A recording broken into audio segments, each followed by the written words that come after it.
Hey guys, I wanted to come on before the market opens. Well, good morning, Jax. Wanted to come on before the market opens and talk about a trade that I put on yesterday. I did it, but I didn't. I did it yesterday before the market closed, but I don't watch you guys doing it. That's why I didn't make content till after till after the bell. If the trade's still around today, I don't care if you guys do it, but I hate when people follow my trades and I make a bad pick, and I've been making a few bad ones lately. But anyway, okay. But I'm not here to talk about my theory is option trading is picking. No one really knows. Everyone has an opinion or whatever. But what you do is you take your best guess and you make an option trade that puts you in the best spot if it does what you think it does. That's why the loaded dice. What we do is we shift all the risk to make it as easy to hit as possible. That's all we want is a big easy target on the loaded dice. Loaded dice is an income trade. Right today, we're just going to talk about a straight hedge. So I made some slides. Two ways to play for a full pullback. Look at my strategy. Okay, so I'm taking it 1 week at a time. So we're gonna have to talk technical analysis up here. Now, I don't believe you can time the market, but I try to do it all the time. But I don't think I'm right. I think that I'm 50-50, but I think where my talent is finding an option position that can be 80-20 if my 50-50 comes true. I'm only going to win 50% of the time. I know that, but I want to make more than I lose, right? And that's the whole idea with options, and you can do that, especially when you sell options. Okay. So I've seen this gap right here, this huge gap down. That was from the DeepSeek announcement, or that was from the tariff. That was from we're going to tariff Mexico and Canada announcement, I think. Well, anyway, or maybe this was from that. Well, I can't keep up with it. But what happens is a tweet comes out and we run the other way. Lots of those tweets come out over the weekend because they don't want to affect the market too much. I'm just saying I wouldn't be surprised if something comes out this week. I take things 1 week at a time. This week, market's been pretty steady. Who knows what's going to happen today? It might even rally and finally get through this resistance area. My theory is that there was sellers here this day for sure. And when we got back up in here, there were sellers that appeared again this day. My theory is there's going to be sellers here again. And my other theory is this lower gap's not going to hold this time. So I'm going to show you guys how to play. I just take things 1 week at a time. So I'm going to say, we're going to target for next Friday, the market being here. How would we do that? Like I say, I don't know if I'm right or not, but if that does happen, I'm going to find a way where I can just freaking kill it in the options market. So I have a couple of ideas, and I showed you, I have lots of ideas.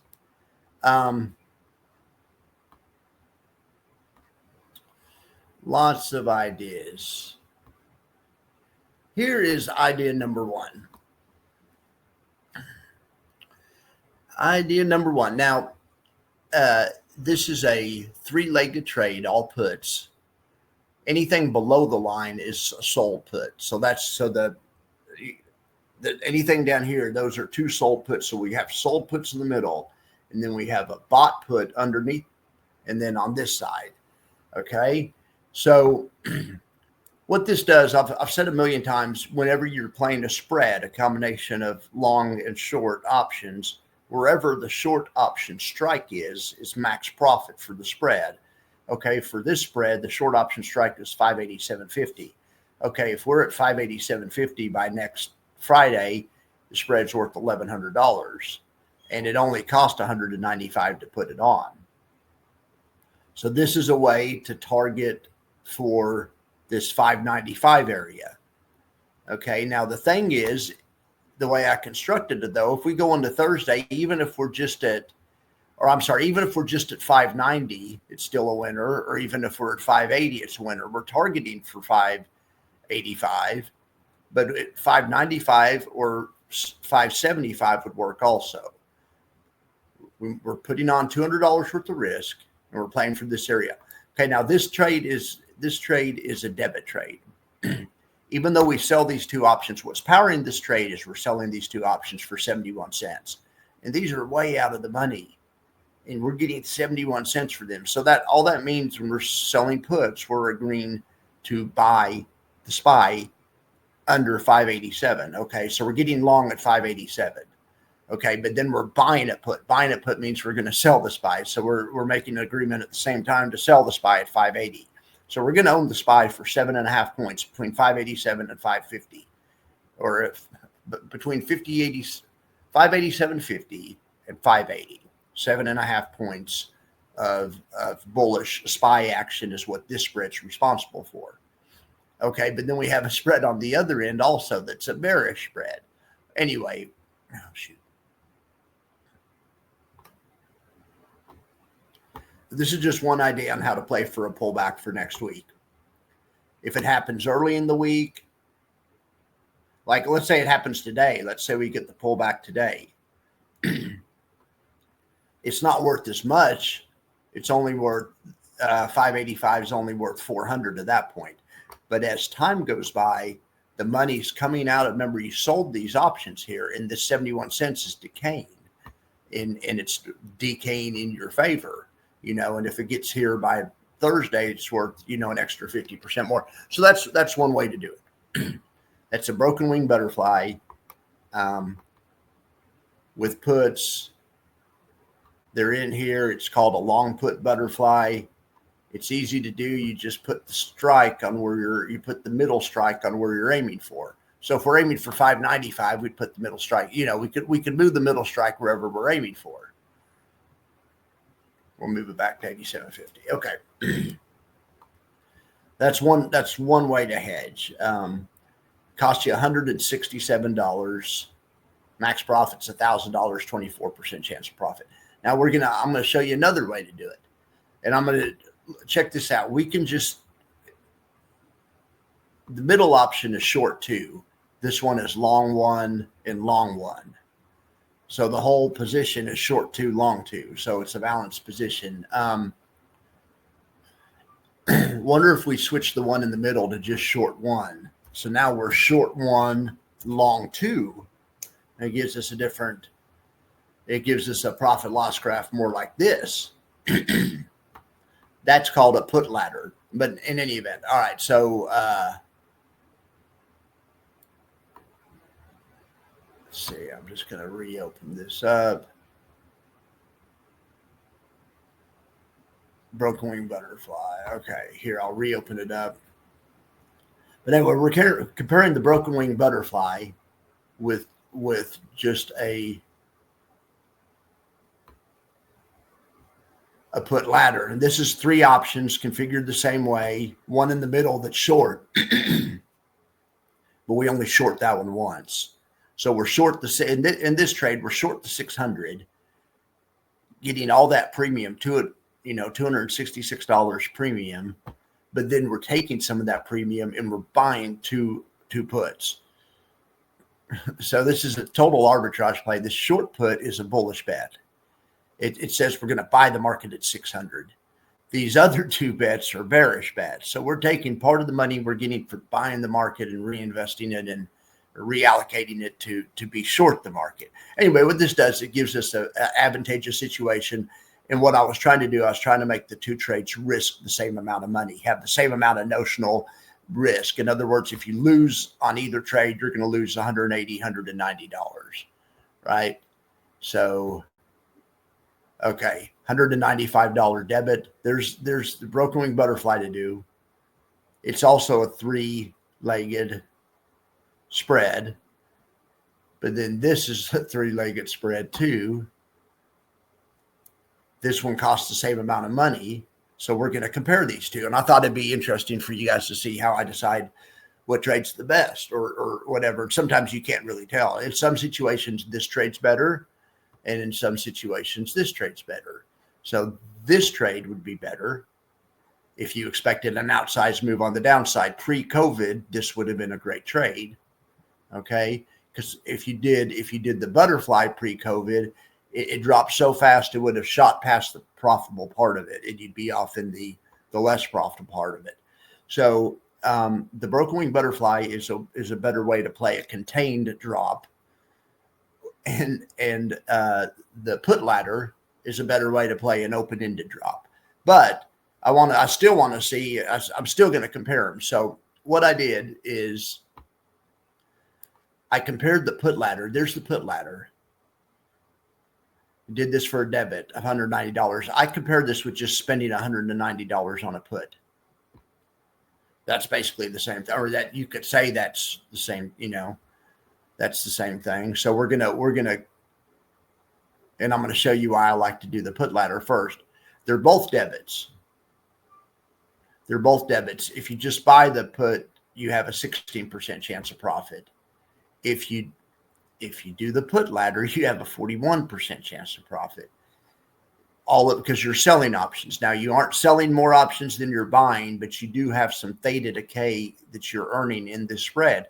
For instance, speaking of theta decay, the put ladder, it's negative theta. It means it's going to decay against you $14. It's going to decay, in the market maker's favor, $14. But guess what? I bet it decays a lot less than the single option, but it may not. We'll see.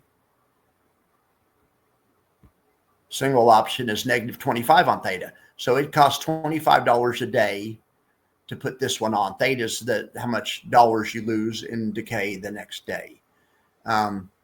So you can see the put ladder is a better way to do it, in my opinion. Let's try to find anything that's better with the single option. Let's say if it dropped to 580, what the single option be worth? $1,400. Okay. If it dropped to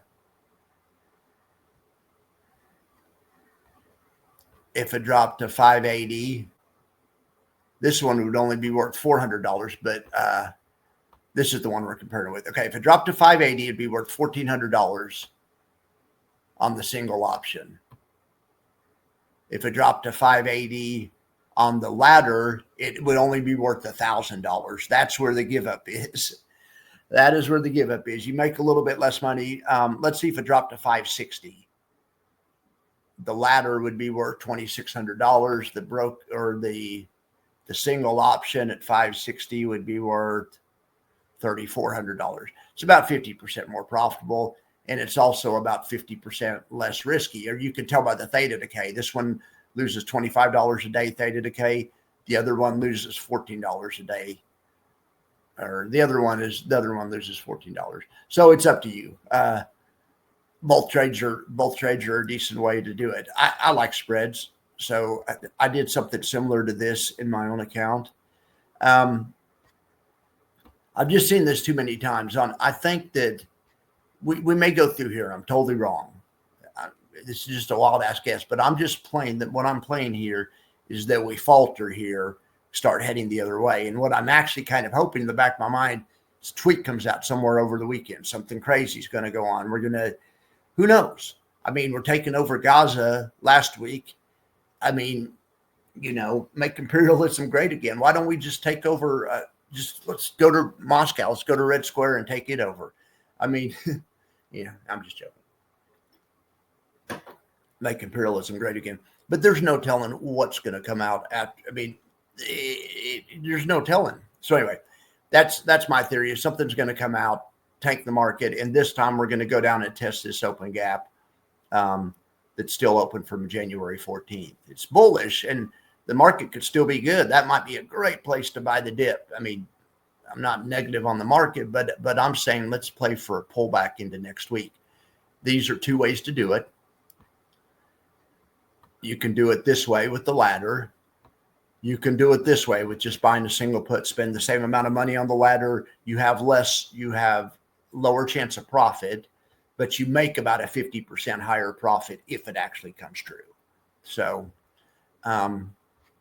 that's one way to do it. Now, I was also going to show you the broken wing butterfly. Now,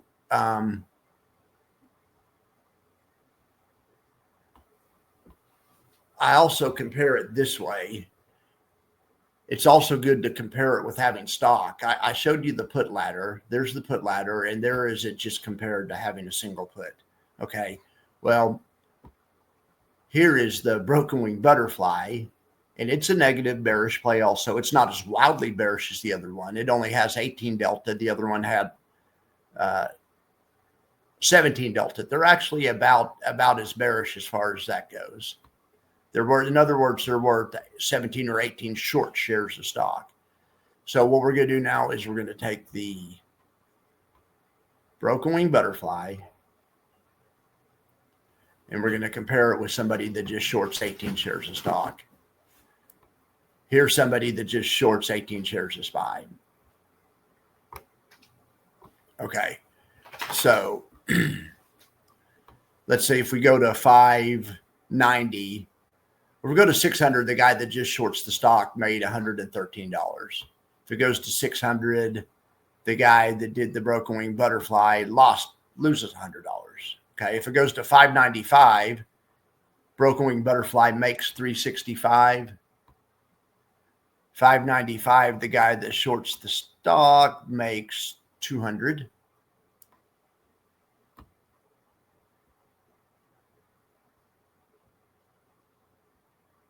If it goes to 590, the broken wing butterfly guy makes nearly 900. If it goes to 590, the guy that shorts the stock makes 300. If it goes to 570, the guy that shorts the stock makes 648.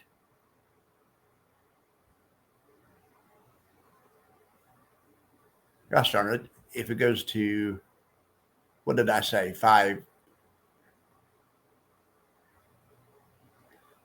Okay, it's too early. If it goes to 560, the guy that's short of the stock makes $830.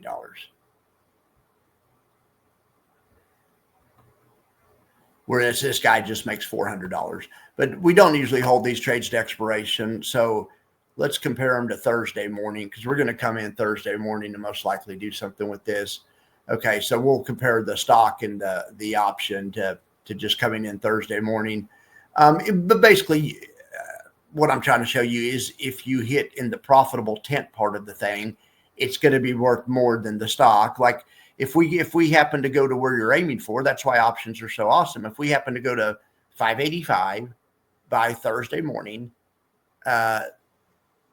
option position, broken wing butterfly, $734 profit.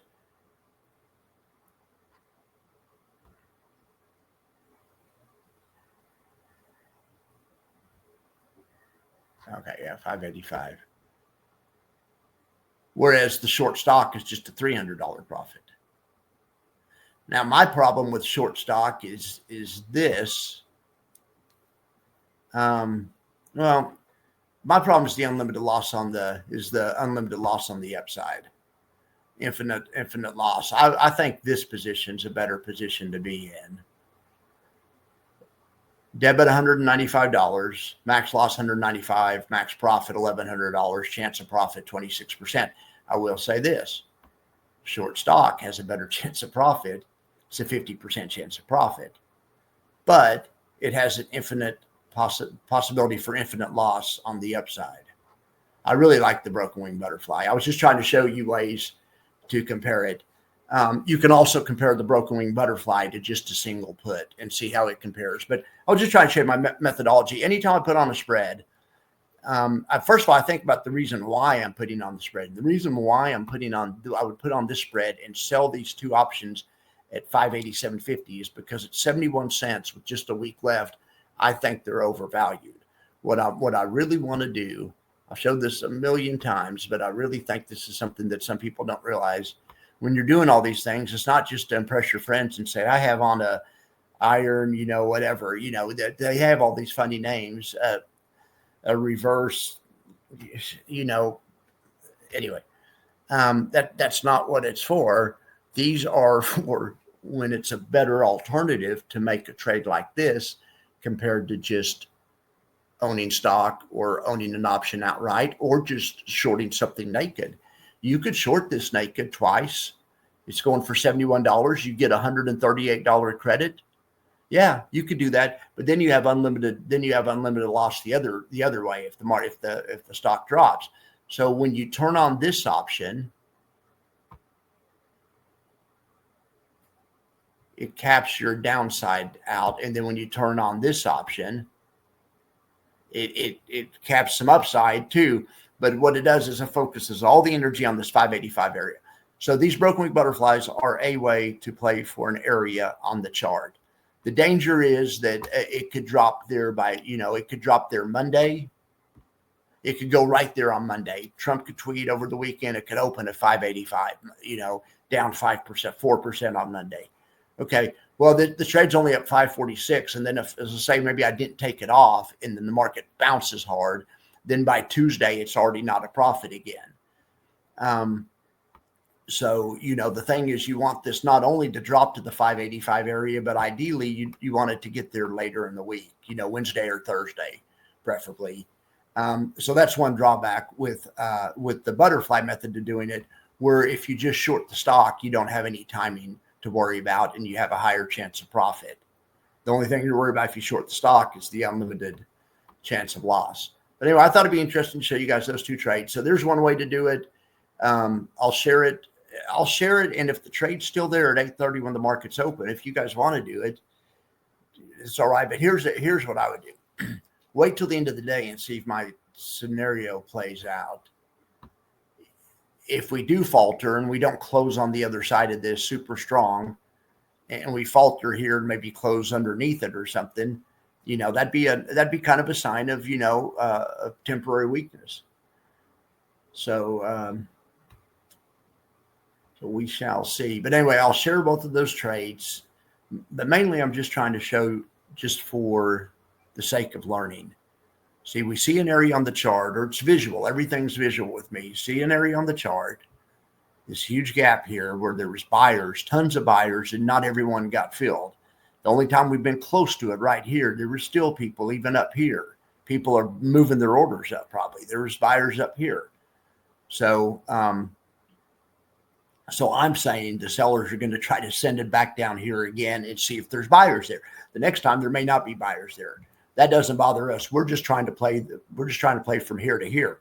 If it gets down here, then we'll probably put on something to maybe target for the next week back at the other end. We'll try to ping pong back and forth a little bit.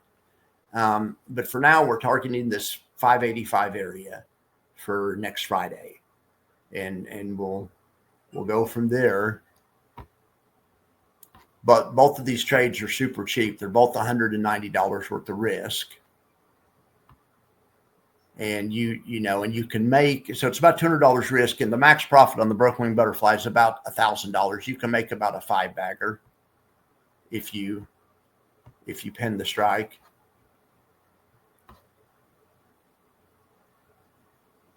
Even if you don't wait till expiration and you pin the strike, it's worth $700. You make a 3.5-bagger.